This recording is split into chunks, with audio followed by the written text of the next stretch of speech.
Communication. What is communication? The word communication has its origin in the Latin word communes, that means to make common. Communication facilitates sharing of common experience with others. It involves sharing of an idea, thought, feeling, or information with others, which includes thinking, dreaming, speaking, arguing, and so on. Communication is part skill, part art, and part science. It is a skill as it involves certain fundamental techniques. It is an art as it involves creative challenges. It is science because certain verifiable principles are involved in making communication more effective. Functions of communication. Sharing of information. Information is key to progress in any society. Communication plays an important role in information dissemination related to any form of human activity, such as social, political, economic, educational, and developmental. Education and training. In the modern educational scenario, training of personnel is an ongoing process and communication plays an important role in orientation and training of teachers and learners. The degree of learning depends to a great extent not only on the contents of training but also how effectively the information and skills are shared. Socialization. For the well-being of the society, nation, and culture, it is crucial that we are exposed to different viewpoints so that we understand and appreciate the need for plurality of ideas and diversity of views. Communication fosters the feeling of oneness in a society by exposing the various social groups to different views. It develops the need to share and understand the feelings, emotions, hopes, aspirations, and expectations of varied groups in a social system. Entertainment. To break the monotony of human life, we need to be exposed to art, literature, music, films, dance, drama, sports, and other modes of entertainment. Communication provides us with this necessary diversion. Motivation. A motivated individual plays a useful and active role in a society. Communication motivates and persuades individuals to meet the mutually agreed upon goals. Persuasion. This may be to influence us towards a new idea, technique, or a product, and also to persuade us to buy these products. The industrial and corporate house and advertising agencies, while talking messages of new products to potential consumers far and wide, have amply exploited this function. Preservation of culture. Communication helps to preserve the culture and heritage of a nation and society. Through communication, stories from the epics such as Ramayana, Mahabharata, Bible, Quran, etc. are shared with the younger generation. Types of communication. Intrapersonal communication, interpersonal communication, group communication, last mass communication. Number 1. Intrapersonal communication. The word intra denotes within. When we communicate within ourselves, it is intrapersonal communication. This can take the form of thinking, analyzing, dreaming, or introspecting. Daydreaming, self-talk, and memories are all facets of intrapersonal communication. Number 2. Interpersonal communication. When two persons communicate with each other, the communication is interpersonal. Our everyday exchanges, formal or informal, which may take place anywhere, come under this type of communication. There is certain amount of proximity between the sender and the receiver, who may able to see each other closely. Watch the facial expressions, postures, gestures, body language, etc. Group communication number 3. When people communicate in group situations, this is known as group communication. This is an extension of interpersonal communication where more than two individuals are involved in the process of communication. The groups can be both formal as well as informal depending on the type and objectives of communication, but generally they have common interests and goals. Number 4, mass communication. This type of communication is different from all the three types discussed so far. In mass communication, the communicator is separated from the audience in terms of time and place. Communication takes place simultaneously with the help of an electronic devices in which an institution is involved. These electronic devices are known as mass media such as print, radio, television, the internet, etc. Models of communication. Laswell model in 1948. One of the early models of communication was developed by the political scientist Harold D. Laswell, who looked at communication in the form of a question. Who says? What? In which channel? To whom? With what effect?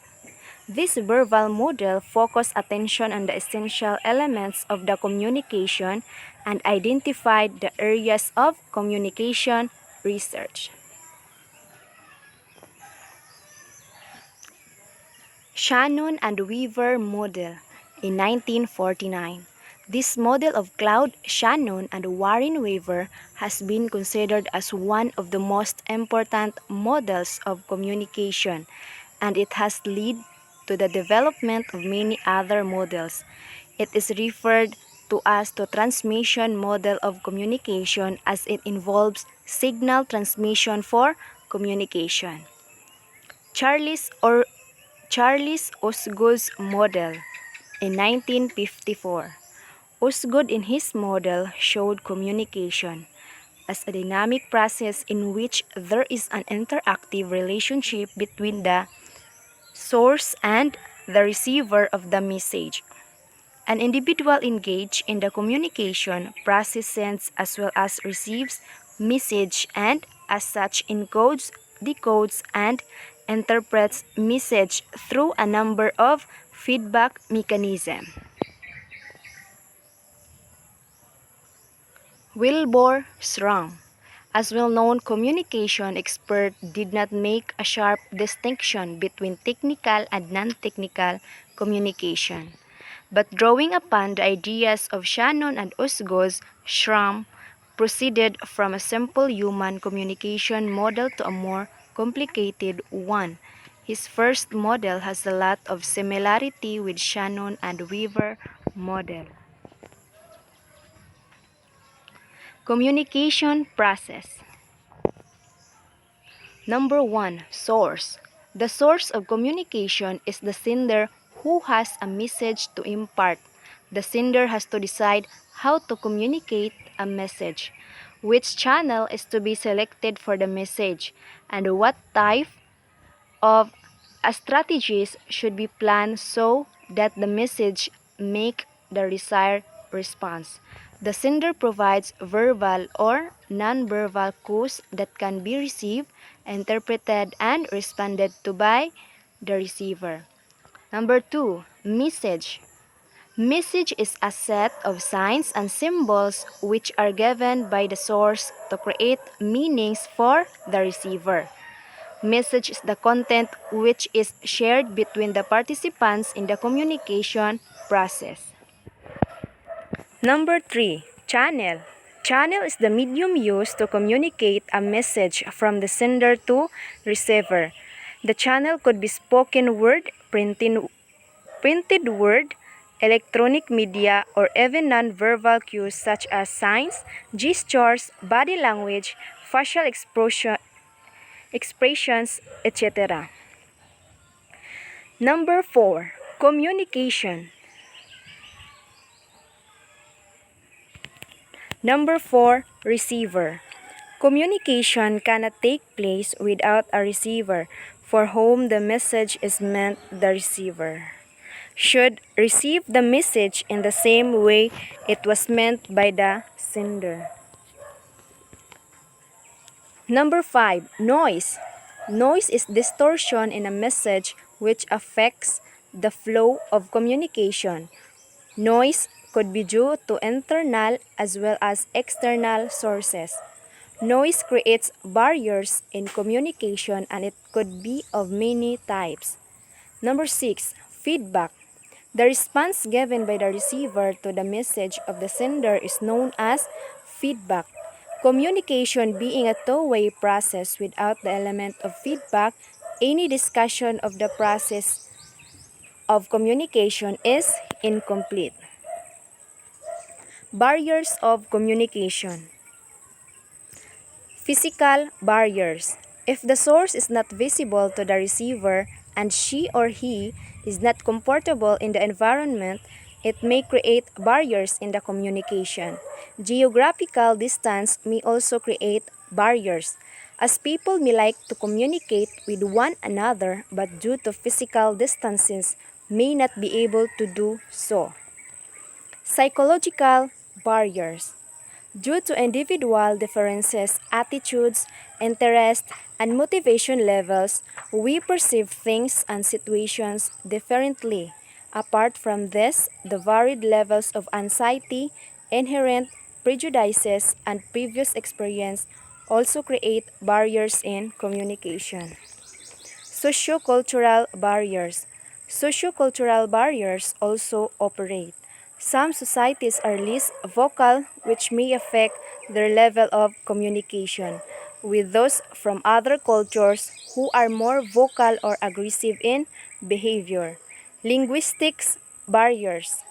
During the process of communication, faulty expressions, poor translation, verbosity, ambiguous words, and inappropriate vocabulary create barriers. Technical barriers. While using technology, technical barriers also make the process of communication complex. When audio quality is poor or video signals are weak, the message may not clearly reach the target group. Barriers due to information load. At times, too much information is imparted which we may not able to comprehend and assimilate, thus creating a barrier in communication. While using media, this type of barrier can greatly affect the level of comprehension and utilization of the message. Strategies for effective communication. Clarity of message. In any type of communication, it is important that the objective of communication is well defined. The level of language is kept simple, brief, and clear. Reinforcement of ideas. For clarity of the message, an element of redundancy needs to be introduced. Difficult or technical words and expressions needs to be substituted with simpler expressions and words of everyday usage. Appropriate channel. Depending upon the type and objective of communication, selection of appropriate channel is crucial for the success of communication. The use of technology also helps to overcome geographical barriers. Motivation. Motivation also helps to remove some of the barriers, especially psychological and sociocultural barriers. The receiver in the communication process needs to be encouraged to express their views, opinions, and doubts. Proper environment. Proper seating arrangements, visibility of the source, and relatively comfortable environment facilitate communication. And last one, feedback. Feedback is an integral component of any communication activity. Regular feedback at appropriate levels facilitates understanding of the needs and views of the receivers. Thank you and God bless.